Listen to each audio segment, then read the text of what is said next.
सारे बच्चों को बहुत सारा प्यार। मैं ये बात क्लियर कर देना चाहती हूँ कि मैं यहाँ पे किसी तरीके से आपको आंसर नहीं बता रही हूँ। मैं आपको सिर्फ क्वेश्चंस को समझा रही हूँ और हाँ, इस तरीके से समझाऊंगी कि आप आंसर बहुत अच्छे से लिख लोगे। और लास्ट में आपको बहुत ही एक इम्पॉर्टेंट बात बतानी है, उसके लिए आप लास्ट तक ज़रूर बने रहिए, नहीं तो आपको बहुत नुकसान होएगा। और एक चीज़ बताना चाहती हूँ बच्चों, मुझे आप लोगों से एक शिकायत भी है।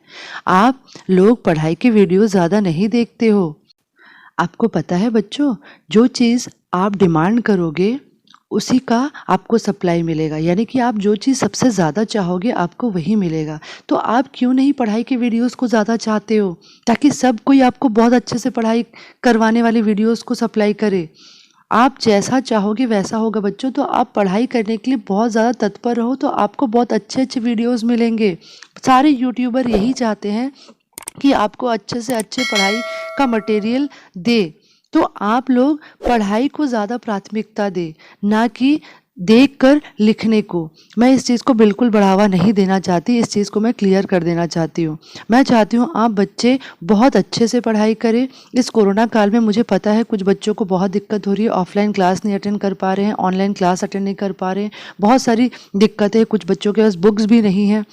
तो इस हालात में हम आपकी मदद करना चाहते हैं और हम आपकी तभी मदद कर सकेंगे जब आप खुद अपनी मदद करना चाहते हो।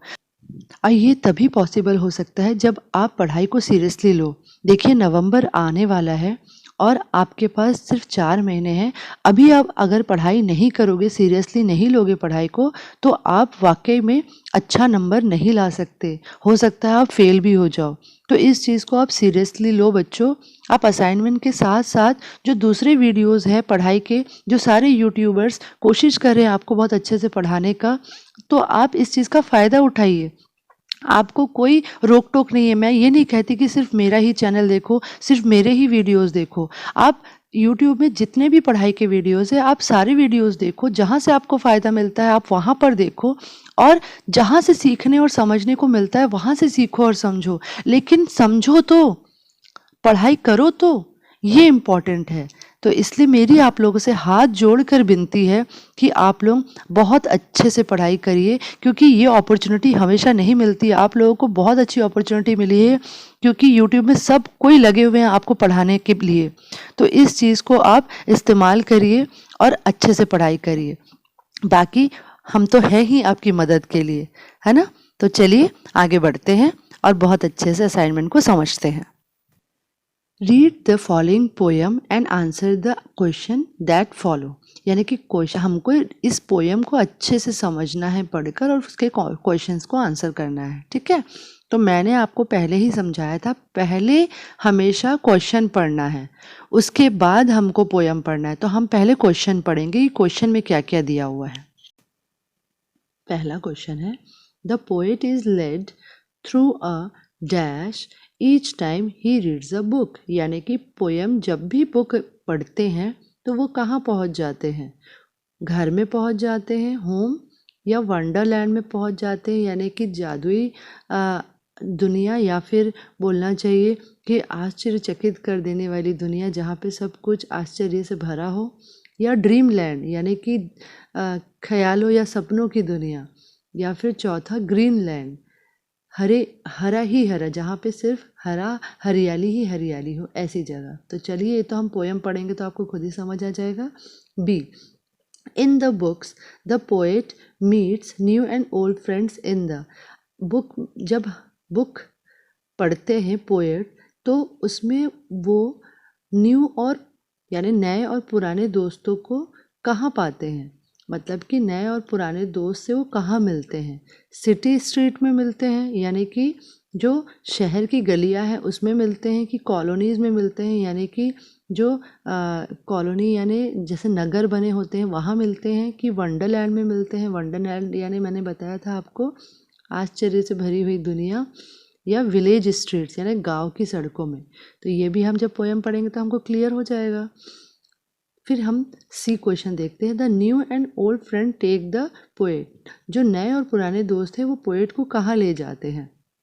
टू द मूवीज़, पिक्चर देखने लेके जाते हैं, ऑफ एडवेंचरिंग यानी कि रोमांच से भरी दुनिया में दूर ले जाते हैं।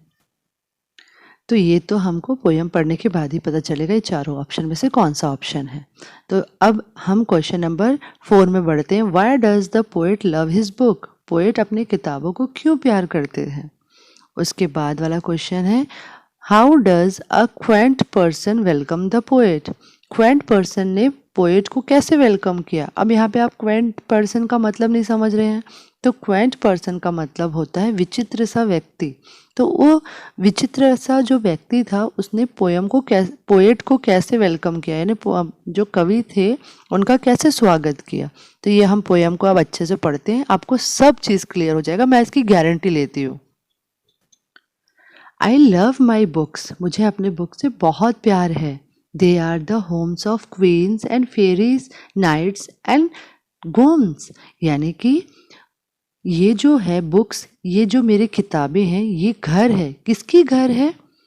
ये क्वीन का घर है, यानी कि रानियों का घर है। फेरीज का घर है, यानी कि परियों का घर है। नाइट्स यानी कि शूरवीर जो नायक होते हैं उनका घर है। और गोम्स, गोम्स का मतलब होता है कि छोटे छोटे बौने जो कि जमीन के नीचे गड़े हुए खजाने की रक्षा करते हैं। हाँ, तो इन बौनों के घर भी मेरे किताबों में ही है।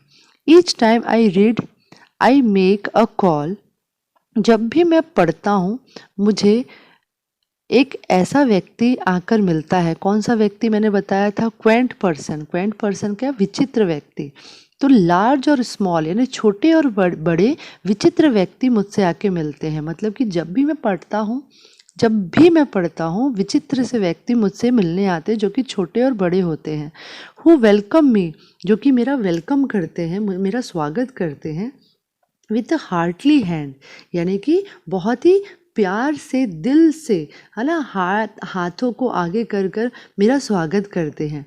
And lead me through his Wonderland, और मुझे अपने वंडरलैंड में ले जाते हैं। वंडरलैंड यानी मैंने बताया था, वंडरलैंड यानी ऐसी विचित्र सी दुनिया जहाँ पे सब कुछ आश्चर्य से भरा होता है। तो वंडरलैंड में मुझे ले जाते हैं। Each book is like a city street, हर एक किताब मेरे लिए सिटी स्ट्रीट जैसा है, यानी कि शहरों के सड़कों जैसा है। Along whose winding way I meet, जिस सड़कों के किनारों पे मैं मिलता हूँ। किससे मिलता हूँ? न्यू फ्रेंड्स एंड ओल्ड, जो नए और पुराने दोस्त हैं मैं उनसे मिलता हूँ। हु लाफ एंड सिंग, जो हमेशा हंसते हैं और गाते रहते हैं। And take me off adventuring, और मुझे एडवेंचरिंग की दुनिया में ले जाते हैं, यानी कि मुझे दूर रोमांच से भरी दुनिया में ले जाते हैं। आई होप कि आपको ये पोयम बहुत अच्छे से समझ आया होगा, और मुझे पूरा पक्का पता है कि आपको अब सारे क्वेश्चन के आंसर ज़रूर मिल जाएंगे। और अगर नहीं मिलता है तो कोई दिक्कत नहीं, लास्ट में आप लोगों के लिए बहुत बड़ा सरप्राइज़ है। मैंने कहा था आपको, लेकिन लास्ट तक बने रहिएगा। लेकिन अभी मत जाइए लास्ट में, अभी पहले पूरे क्वेश्चंस को समझ लेते हैं बच्चों, बहुत ज़रूरी है। हो सकता है ये सब एनुअल एग्ज़ाम में भी आ जाए। आपके असाइनमेंट्स के क्वेश्चन 50% चांसेस है कि आपके एनुअल एग्ज़ाम में भी आ सकते हैं, इसलिए उसको समझना बहुत ज़रूरी है बच्चों। तो चलिए अब हम नेक्स्ट क्वेश्चन में बढ़ते हैं। आंसर द फॉलोइंग क्वेश्चंस, नीचे दिए गए क्वेश्चंस का आंसर लिखना है। पहला है, why was aunt Jane worried about her gift cheque? Aunt Jane जो थी वो अपने गिफ्ट चेक के लिए वरीड क्यों थी, यानी चिंतित क्यों थी? सबसे पहले तो आपको ये जानना ज़रूरी है कि ये कौन से लेसन का है। तो ये नेवर नेवर नेस्ट करके एक लेसन है आपके इंग्लिश बुक में, जिसका कि मैंने बहुत अच्छे से वीडियो बनाया हुआ है। आपको मैं उस वीडियो का लिंक दे दूंगी डिस्क्रिप्शन में, और जैसे ही वीडियो ख़त्म होता है आपको सजेस्टेड में भी वो वीडियो आ जाएगा। आप उसको क्लिक करके उस वीडियो को अच्छे से देख लीजिएगा। मेरी रिक्वेस्ट है हाथ जोड़कर आपसे, ताकि आप इस लेसन को अच्छे से समझ जाओ, क्योंकि दोनों ही इम्पॉर्टेंट क्वेश्चन है और दोनों ही क्वेश्चन आपको उसी लेसन से आया है। और इसमें और एक इम्पॉर्टेंट क्वेश्चन है जो अभी नहीं आया है लेकिन वो एनुअल एग्ज़ाम में आ सकता है, वो है मिस्टर टेनेंट और मिस्टर ओनर वाला। तो मैं आपको अभी से बता दे रही हूँ कि ये तीनों क्वेश्चन बहुत इंपॉर्टेंट है बच्चे, उसके लिए आपको लेसन को भी समझना बहुत ज़रूरी है। तो आप प्लीज़ उस लेसन को अच्छे से समझ लीजिएगा मेरे वीडियो को देखकर, और इसको मैं अब समझाती हूँ। तो इसको आपको अच्छे से आंसर लिखना है कि आंट जेन वरिड क्यों थी, चिंतित क्यों थी कि उन्होंने गिफ्ट चेक उसको दिया था। आंट जेन ने जो किसी को दिया होगा उनको गिफ्ट चेक क्यों दिया, किस लिए वो चिंतित थी, ये आप लेसन को अच्छे से पढ़ो, वीडियो को अच्छे से देखोगे ना तो आपको सब समझ में आ जाएगा, बहुत ईजी है। उसके बाद why did aunt Jane refuse to lie down on the bed, aunt Jane ने क्यों मना कर दिया बिस्तर पे बैठने पर, है ना, बिस्तर में बैठने के लिए क्यों मना कर दिया। तो ये भी सेम उसी लेसन से है, नेवर नेवर नेस से। आप उस लेसन का वीडियो प्लीज़ देखिएगा, उस वीडियो को देखने के बाद आपका सब क्वेश्चन क्लियर हो जाएगा। बहुत ही मज़ेदार स्टोरी है, बहुत ईजी है। उसके बाद चलिए चूज़ द करेक्ट ऑल्टरनेटिव। अब हमें देखिए 3 ऑप्शन दिया हुआ है, उसमें से एक चुनना है। Bickinsop did not have the picket because, अब बिकिनसॉप करके ये एक एक्सक्यूज़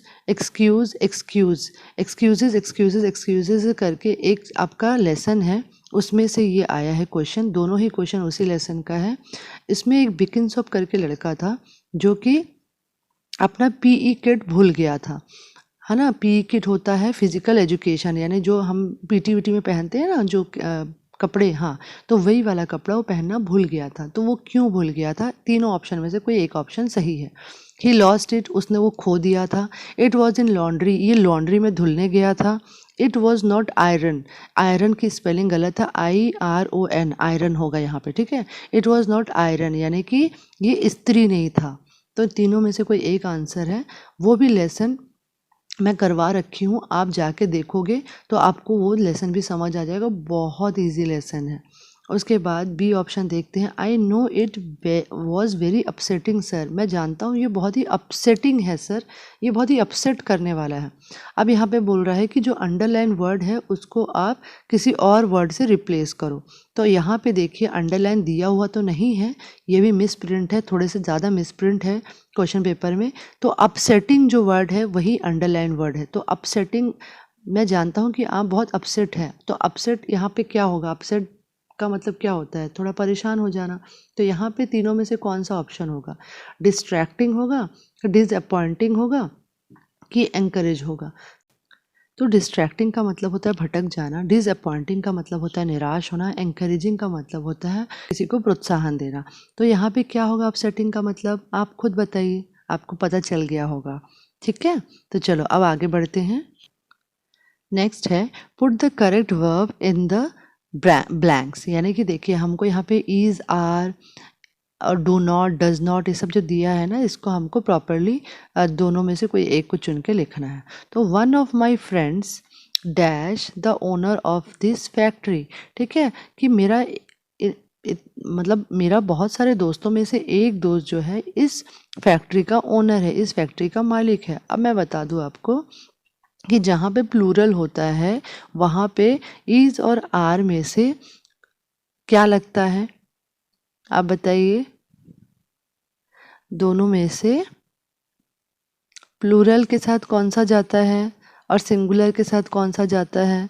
यहाँ पे वन की बात हो रही है, वन पे ध्यान देंगे, ठीक है। तो वन सिंगुलर है, सिंगुलर के साथ इज होता है कि आर होता है, आप सब जानते ही हो। उसके बाद ही dash play cricket in his childhood, अब ये चाइल्डहुड की बात हो रही है, यानी कि बचपन की बात हो रही है। यहाँ पे एड नॉट लिखा है, एड नॉट नहीं होगा, वहाँ पे डिड नॉट होगा, ठीक है। ये थोड़ा सा मिसप्रिंट है बेटा इस क्वेश्चन पेपर में।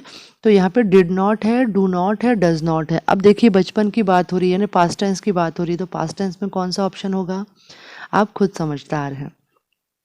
तो इसमें से आप लास्ट वाला ऑप्शन देखिए, oil and water dash mix, oil and water mix नहीं होता है।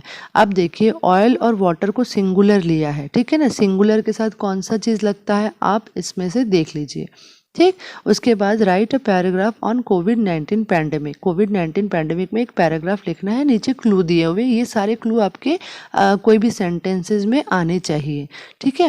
ये सारे वर्ड्स आपके पैराग्राफ में होने चाहिए। तो मैं आपको बस इतना ही हेल्प कर सकती हूँ कि मैंने एक कोविड-19 पैंडेमिक पे मैंने एक ऐसे लिखा हुआ है अपने चैनल पे, तो उस वीडियो को देखकर आप हेल्प ले सकते हैं। उस वीडियो से आपको बहुत हेल्प मिल जाएगी। पैराग्राफ को पैराग्राफ ही बनाकर लिखिएगा, पूरा ऐसे मत लिख दीजिएगा आप देख के। प्लीज़ थोड़ा अपना जो कॉमन सेंस है उसको लगाइएगा और कुछ कुछ सेंटेंसेस ही लिखिएगा, पूरा ऐसे उठा के मत लिख दीजिएगा, क्योंकि पैराग्राफ में तो थोड़ा सा ही लिखते हैं हम, है ना। तो उम्मीद करती हूँ आप लोगों को बहुत अच्छे से समझ में आ गया होगा, क्योंकि सारे बच्चे कमेंट कर रहे थे मैडम कुछ समझ नहीं आ रहा है, कुछ समझ नहीं आ रहा है। मैं भी परेशान हो गई थी, क्योंकि मुझे नहीं देखा जा रहा था बच्चों की जो ये परेशानी है, इसलिए मैंने मजबूरी में आके ये वीडियो बनाया है। और मैं कोशिश करूँगी मैं आगे भी वीडियोस सारे क्वेश्चन को समझाते हुए बना दूँ, ताकि आपको हेल्प हो जाए। और आपको ये चीज़ बताना चाह रही थी कि मैं बहुत मेहनत कर रही हूँ आप लोगों के पीछे, आप नहीं जानते हैं, लेकिन मैं थोड़ी सी तैयारी कर रही हूँ। मैंने एक वेबसाइट बनाया है, जिस वेबसाइट में आपको सब कुछ मिलेगा, आपको बुक्स मिलेगा, आपको उसमें पूरे स्टडी मटेरियल्स मिलेंगे, सारे सब्जेक्ट्स के सिलेबस मिलेंगे, ब्लूप्रिंट मिलेगा, बुक्स मिलेगा, स्टडी मटेरियल मिलेगा। वहाँ जाके आप टेस्ट भी दे सकते हो, फ्री में टेस्ट दे सकते हो। तो इस तरीके से हमने वेबसाइट को डिज़ाइन किया है। आपके लिए बहुत बहुत बहुत इम्पॉर्टेंट है वो वेबसाइट। उसमें प्रीवियस ईयर के क्वेश्चन पेपर्स भी रहेंगे, उसका सॉल्व आंसर भी रहेगा, सैम्पल पेपर भी रहेगा, सैम्पल पेपर सॉल्यूशन भी रहेगा। मतलब आपको और कहीं भी बुक की ज़रूरत नहीं पड़ेगी। आप उस वेबसाइट में एक बार चले जाओगे ना, तो आपका सारा चीज़ का सॉल्यूशन मिल जाएगा आपको, सारे सब्जेक्ट का। तो मैंने कोशिश की है बच्चों की, जो बच्चों को दिक्कत आ रही है वो दिक्कत ना आए, इसलिए मैंने वो वेबसाइट को बनाया है। तो मेरी आप लोगों से रिक्वेस्ट है, मैं उस वेबसाइट का लिंक डिस्क्रिप्शन में दे रही हूँ, आप उस वेबसाइट में जाके एक बार विजिट कीजिएगा। अभी वो तैयार हो रहा है, हो सकता है अभी आपको सारी चीज़ें ना मिले, लेकिन हमने शुरू कर दिया है उसमें थोड़ा थोड़ा मटेरियल डालना। 1 महीने के अंदर वो पूरा बनकर तैयार हो जाएगा, मतलब कि उसमें सब कुछ डल जाएगा। ये मैं आपसे प्रॉमिस करती हूँ, और आप जानते हैं कि मैं प्रॉमिस करती हूँ तो उसको पूरा करती हूँ। और एक चीज़ आपको बताना चाहती हूँ, अगर आपको ये जो पूरा असाइनमेंट है क्लास 10th का और 12th का, इसका अगर डिटेल में वीडियो का आंसर चाहिए आपको, अगर आप नहीं लिख पा रहे हैं आंसर और फिर भी आपको दिक्कत जा रही है और मेरे समझाने के बाद भी आप नहीं लिख पा रहे हैं और आपको आंसर चाहिए, तो मैं डिस्क्रिप्शन में एक चैनल का लिंक दे रही हूँ, जिसमें आपको सारे आंसर्स मिल जाएंगे। वो मेरा चैनल नहीं है, किसी और का चैनल है, लेकिन वहाँ पे आपको सारे आंसर्स मिल जाएंगे, ये मैं आपको बता सकती हूँ। तो उसका भी डिस्क्रिप्शन में लिंक दे दूँगी। आपका एडू दोस्त करके चैनल है, आपका एडू दोस्त, ठीक है। तो वहाँ पे जाके आप सारे आंसर्स देख सकते हैं, लेकिन फिर भी मैं बोलूँगी बच्चे आंसर्स देख के ना लिखे, समझ के अपना दिमाग लगा के लिखे, इसी को मैं प्राथमिकता दूंगी। और दूसरा चीज़, आप वेबसाइट ज़रूर विज़िट करें। और तीसरा चीज़, मुझे इंस्टाग्राम में फॉलो ज़रूर कर ले, क्योंकि इंस्टाग्राम में आप मुझसे पर्सनली बात कर सकते हैं। मतलब कि आप अपने जो भी डाउट्स हैं, जो भी चीज़ें हैं, जो दिक्कत आ रही है आपको, वो आप खुल के शेयर कर सकते हैं मुझे इंस्टाग्राम में। इसलिए मैं कहती हूँ कि मुझे इंस्टाग्राम में फॉलो कर लो। तो 3 चीज़ आपको करनी है। एक तो एडू दोस्त, आपका एडू दोस्त चैनल में जाके आप आंसर्स को लिख सकते हैं देखकर, और उस चैनल का लिंक मैंने दे दिया है, तो उसको सब्सक्राइब भी कर लीजिए, ताकि उसमें नेक्स्ट टाइम जब भी वीडियो आए तो आपको तुरंत मिल जाए। और नोटिफिकेशन के लिए बेल आइकन को भी दबा दें। और मेरे वेबसाइट में एक बार विजिट कर लीजिए। मेरा वेबसाइट का नाम है www.apnakul.com, ठीक है। तो ये मेरा वेबसाइट का नाम है, मैं उसका भी लिंक दे रही हूँ डिस्क्रिप्शन में, और मेरे इंस्टाग्राम का भी लिंक दे रही हूँ। तो ये तीनों चीज़ आपको करनी है। उस चैनल को भी सब्सक्राइब कर लीजिए, और मेरे इंस्टाग्राम को फॉलो कर लीजिए, और वेबसाइट पे एक बार ज़रूर विजिट करके देखिएगा। और अगर मेरी ये मेहनत आप लोगों को थोड़ी सी भी ठीक लग रही है, अच्छी लग रही है, तो लाइक कर दीजिएगा, क्योंकि लाइक से मुझे बहुत ज़्यादा इंस्पिरेशन मिलती है। और चैनल को अगर अभी तक सब्सक्राइब नहीं किया है तो सब्सक्राइब कर लीजिए, बेल आइकन को दबा दीजिए, ऑल का ऑप्शन क्लिक कीजिए, ताकि मेरी वीडियोस जब भी आए तुरंत आपके पास पहुँच जाए। और अगर आप मुझे कुछ देना चाहते हैं तो आपकी तरफ से यही मेरे लिए गिफ्ट है।